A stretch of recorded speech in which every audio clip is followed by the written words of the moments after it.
जो व्यक्ति भगवान वाहिगुरु अल्लाह ईश्वर उस परमात्मा में विश्वास नहीं रखते, ऐसे व्यक्ति हमारा कार्यक्रम ना देखे, क्योंकि जो भगवान पर ही विश्वास नहीं रखता वो मेरी बात पर क्या विश्वास करेगा। इसलिए ऐसे व्यक्ति को यदि हमारा कार्यक्रम सत्य ना लगे तो वह इसे काल्पनिक मान करके भूल जाए। आज का कार्यक्रम हम उन व्यक्तियों के लिए बना रहे हैं जिन व्यक्तियों को यह लगता है कि उनको साधना सामग्री मिलने में देरी हो गई है, या उनको पुत्र प्राप्ति की दवाई मिलने में देरी हो गई है, या उनको अनुष्ठान की साधना सामग्री मिलने में देरी हो गई है, और जिन व्यक्तियों की तंत्र काट के लिए पूजा की गई थी, पूजा के उपरांत सिद्ध सामग्री उनको भेजने में देरी हुई है। देखिए, मैं आप लोगों को यह बता देना चाहता हूँ, हम जो भी कार्य करते हैं किसी का भी, चाहे किसी के लिए भी हम पूजा कर रहे हैं या अनुष्ठान क्रिया कर रहे हैं या साधना सामग्री बना करके आपको भेज रहे हैं, यह मैं अपने दिमाग से नहीं करता। इसका अर्थ यह है कि यदि मैं यह सोचता हूँ कि मुझे इस व्यक्ति का कार्य, इसके लिए पूजा या साधना सामग्री या दवाई 2 दिन बाद बनानी है और मैं उसकी तैयारी कर देता हूँ, लेकिन यदि कभी कभी शक्ति आदेश करती हैं, आज्ञा देती हैं, तो उसी मुहूर्त में, चाहे वह 10 दिन बाद हो, 15 दिन बाद हो, उसी व्यक्ति के नाम से पूजा की जाती है, साधना सामग्री बनाई जाती है या दवाई बनाई जाती है। और वह शक्ति इस प्रकार का आदेश इसलिए देती है जिससे कि जिस व्यक्ति के लिए हम साधना सामग्री बना रहे हैं, अनुष्ठान कर रहे हैं या दवाई का निर्माण कर रहे हैं या किसी भी प्रकार की अन्य क्रिया कर रहे हैं, वह क्रिया उस व्यक्ति के लिए पूरी तरह लाभप्रद हो, फलप्रद हो। और जिन व्यक्तियों की हम तंत्र की काट करते हैं उनके लिए मैं आपको थोड़ी सी बात बताने देना चाहता हूँ, क्योंकि बहुत सी बातें गुप्त होती हैं। देखिए, यदि आपके ऊपर किसी ने कुछ कर दिया है और किसी गंदी शक्ति से वह कार्य किया है, तो जब हम उसका उपचार करते हैं, उपाय करते हैं, तंत्र की काट करते हैं, तो जो शक्ति किसी दूसरे ने आपके ऊपर भेजी होती है वह शक्ति भी वहां पर आती है। और जब हम वह क्रिया करते हैं, उसकी काट करते हैं, तो कुछ बातें हम लोग आपको नहीं बताते। इसलिए नहीं बताते कि जिससे आप लोग डरे ना, आपको भय ना हो किसी भी प्रकार का। क्योंकि यदि हम आपको कुछ बातें ऐसी हैं जो हम बता देंगे तो आपको वैसे ही डर लगने लग जाएगा। क्योंकि यदि बीमार को उसकी बीमारी के बारे में बताया जाए और बहुत ज्यादा यदि बता दिया जाए तो बीमार व्यक्ति ठीक होने के बजाय डर के कारण ही अपने आप ही और ज्यादा बीमार हो जाएगा और अपने आप ही उसको हानि हो जाएगी। तो इसलिए हम कुछ बातें आपको नहीं बताते और उसका प्रयोग यहाँ पर करते हैं। और यह बात भी हमें अच्छे से मालूम है कि देखिए, जिस प्रकार से हमें शक्ति आदेश करती है, कुछ पूजाएं तंत्र काट की ऐसी होती है कि जैसे आज हमने की है और फिर शक्ति बताती है कि इतने दिनों के बाद में फिर दोबारा इसके लिए क्रिया करनी है, जो हम बात आपको नहीं बताते। फिर हम दोबारा से वही क्रिया दोहराते हैं। अलग अलग प्रकार से व्यक्ति के लिए शक्ति आदेश करती है, हम उसी हिसाब से कार्य करते हैं। और जब सामग्री निर्माण हो जाती है या तंत्र की काट अच्छे से हो जाती है, तब हम आपको सूचित करते हैं। और आप लोगों को यह लगता होगा विलंब हो गया है, ऐसा नहीं है। क्योंकि देखिए, हमने यहाँ कोई व्यापार नहीं खोल रखा है, दुकान नहीं चला रखी है कि हम लोगों के ऑर्डर के इंतजार में यहाँ पर बैठे हैं कि आप लोग हमें ऑर्डर करेंगे। और हमने यहाँ पर सामग्री बनाकर रखी हुई है, पूजा का सामान बना करके रखा हुआ है, और ऑर्डर आया और तुरंत हमने भेज दिया, ऑर्डर आया तुरंत भेज दिया। यह तो व्यापारी वाला काम होता है। हमारे यहाँ पे यह क्रिया नहीं होती। क्योंकि देखिए, मैं अपने कार्य में व्यस्त रहता हूँ, मैं एक डॉक्टर भी हूँ, और दूसरा सबसे ज्यादा अपने भजन ध्यान में मैं ज्यादा रहता हूँ, अपने लिए साधना ज्यादा करता हूँ। और जो मुझे कम समय मिलता है बहुत ही, उसमें मैं आप लोगों की सेवा करता हूँ। इसलिए हम सभी लोगों के लिए साधना सामग्री नहीं बनाते, अनुष्ठान नहीं करते। और कुछ दवाइयां हैं जो बहुत ज्यादा लंबे परिश्रम से बनती हैं, वह भी नहीं बनाते। क्योंकि यह हमारा पूरी तरह से व्यापार नहीं है। जो दूसरे लोग होते हैं वह तो इसी इंतजार में होते हैं कि कब ऑर्डर आए और कब भेजते हैं। आप हमारे से कोई सामग्री मंगाते होंगे या कोई पूजा करवाते होंगे, तो साधना सामग्री भेजने में भी हमें बहुत समय लगता है। वह सामग्री भेजने में इसलिए समय लगता है क्योंकि हम उसका विधिवत रूप से संस्कार करते हैं। किसी भी सामग्री को यदि हम अच्छी तरह से प्राण प्रतिष्ठा करेंगे, सिद्ध करेंगे, चैतन्य करेंगे, तो देखिए उसमें समय लगेगा, टाइम लगेगा। किसी भी सामग्री को सिद्ध करने में, या मंत्र का जाप यदि हो रहा है तो उसका विधिवत रूप से होना चाहिए, उतने ही समय में होनी चाहिए पूजा। ऐसा नहीं है उल्टी पुल्टी जल्दबाजी में सामान बनाया पैक करके हमने तुरंत भेज दिया, यह तो गलत काम हो जाएगा और इस तरह का कार्य हम नहीं करते। चाहे एक दिन के बजाय 10 दिन लग जाएं, लेकिन हम जो भी सामग्री आपके पास में भेजते हैं इस बात का भगवान साक्षी है कि हम पूर्ण रूप से सिद्ध प्राण प्रतिष्ठा चैतन्य करके ही भेजते हैं। हाँ, यह मैं मानता हूँ विलंब होता है, देरी होती है। देरी का कारण यही होता है क्योंकि एक एक सामग्री बनाने में बहुत बहुत ज्यादा समय लगता है, और जो दूसरे लोग होते हैं वह साधना सामग्री एक ही बार में मंगा करके रखते हैं बहुत सारी, और जब ऑर्डर आते हैं उन्हें भेजते रहते हैं। हम लोग यह नहीं करते।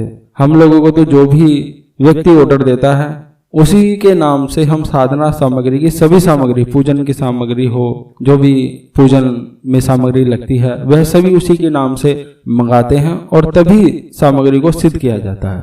तो जिन व्यक्तियों को साधना सामग्री, दवाई और अनुष्ठान की काट के लिए देरी हुई है, यह देरी किस लिए होती है यह मैंने आपको बताया।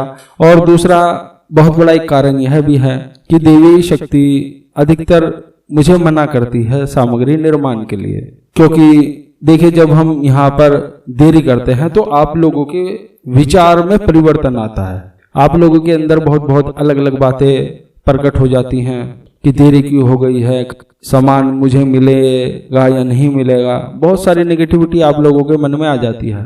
तो देवी शक्तियाँ यही बताती है कि देख तू जिसके लिए सामग्री बना रहा है उसके विचार इस प्रकार से हो रहे हैं। तो लेकिन जब हम आप लोगों को सामग्री देने के लिए हाँ कर देते हैं या कोई अनुष्ठान करने के लिए आपके लिए हाँ कर देते हैं तो हम उसको बीच में नहीं रोकते। अफसोस तो होता है लेकिन क्या करें, लेकिन यह मनुष्य का स्वभाव है और मनुष्य अपने स्वभाव को नहीं बदल सकता, क्योंकि पूरे संसार में बहुत ही कम व्यक्ति हैं जो अपना मन पवित्र रख पाते हैं। और इसमें भी किसी की कोई गलती नहीं है, क्योंकि हमारे समाज में दुष्ट व्यक्ति, दूसरे को धोखा देने वाले व्यक्ति बहुत सारे आ गए हैं। इसलिए लोगों को लगता है कि शायद हम लोगों को कहीं धोखा तो नहीं हो रहा है। तो देखिए अंत में मैं आप लोगों को यही बताना चाहूंगा, जो भी व्यक्ति इस वीडियो को देख रहा है, सुन रहा है, यदि वह हमसे कोई भी साधना सामग्री लेने का इच्छुक है, अनुष्ठान कराने का इच्छुक है या औषधि लेने का इच्छुक है, वह जल्दबाजी ना दिखाए। ऐसा ना सोचे कि आपने ऑर्डर किया और आपका ऑर्डर आते ही मैं एकदम आपके लिए सामग्री बनाने के लिए बैठ जाऊंगा, उसे सिद्ध करना शुरू कर दूंगा। ऐसा नहीं होता। सबसे पहले आपके नाम से मुहूर्त निकाला जाता है, समय निकाला जाता है, पूरा टाइम लगता है, और जब साधना सामग्री सिद्ध हो जाती है तभी हम आप लोगों को सूचित करते हैं। और मैं उस समय विवश हो जाता हूँ जब दिव्य शक्ति किसी सामग्री मंगवाने वाले व्यक्ति या अनुष्ठान कराने वाले व्यक्ति के लिए कोई विशेष प्रकार का आदेश कर देती है। तो मैं जो उसके लिए सामग्री बना रहा होता हूँ और देवी शक्ति उसके लिए कुछ विशेष प्रकार की पूजा करने के लिए मुझे बोलती है, तो वह भी पूजा मुझे करनी पड़ती है जो हम आपको नहीं बताते।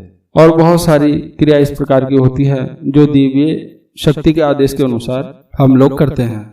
मैंने जिन व्यक्तियों को गुरु दीक्षा दी है उनके प्रति मेरा फर्ज बहुत बड़ा हो जाता है, क्योंकि वह मेरे शिष्य होते हैं और अलग अलग प्रकार की वह साधनाओं में लगे होते हैं, जैसे कुंडली जागरण करना, अनेक प्रकार के, चाहे लक्ष्मी हो, कुबेर हो, शून्य साधना हो, विभिन्न प्रकार की देवी देवताओं की शक्ति प्राप्त करने के लिए वह साधना करते हैं।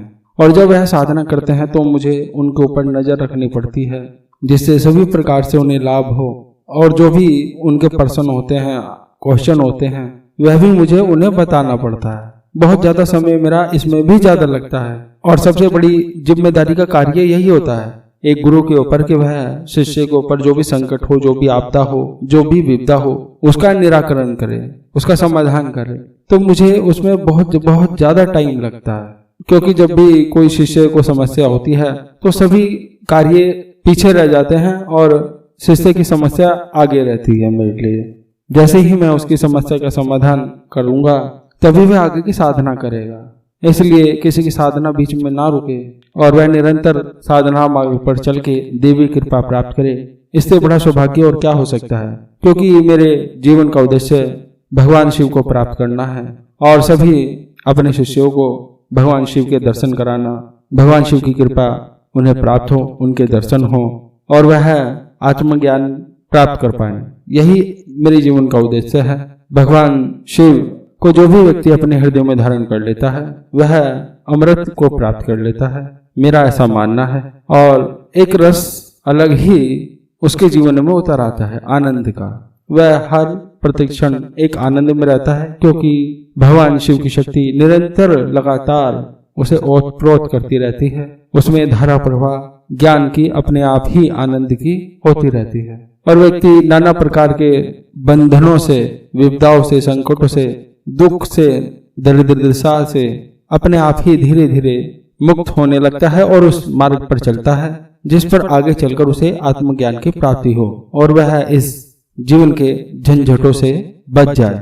जो व्यक्ति शुरुआती साधनाएं करते हैं, साधना जगत में आते हैं, चाहे वह लक्ष्मी साधना कर रहे हो, अप्सरा कर रहे हो, कुबेर कर रहे हो, भूत कर रहे हो, प्रेत कर रहे हो, या किसी भी प्रकार की शक्ति प्राप्त करने के लिए जो साधना क्षेत्र में आते हैं, साधना क्षेत्र में आने का व्यक्ति का और हमसे गुरु दीक्षा लेने का यही उद्देश्य होता है कि जिससे वह अंत में भगवान शिव की ओर प्रेरित हो सके, क्योंकि हम धीरे धीरे उस व्यक्ति को भगवान शिव की ओर ही बढ़ाते हैं, जिससे कि वह भगवान शिव की कृपा प्राप्त कर ले, उनके दर्शन कर ले।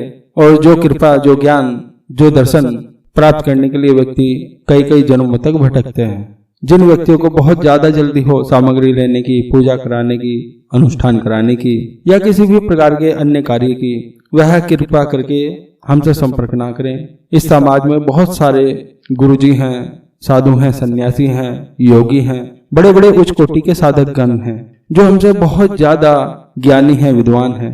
वह कृपा कर उनसे संपर्क करें, क्योंकि सभी व्यक्तियों के लिए मेरे पास समय नहीं है और ना ही मैं जल्दी से सभी को गुरु दीक्षा देता हूँ।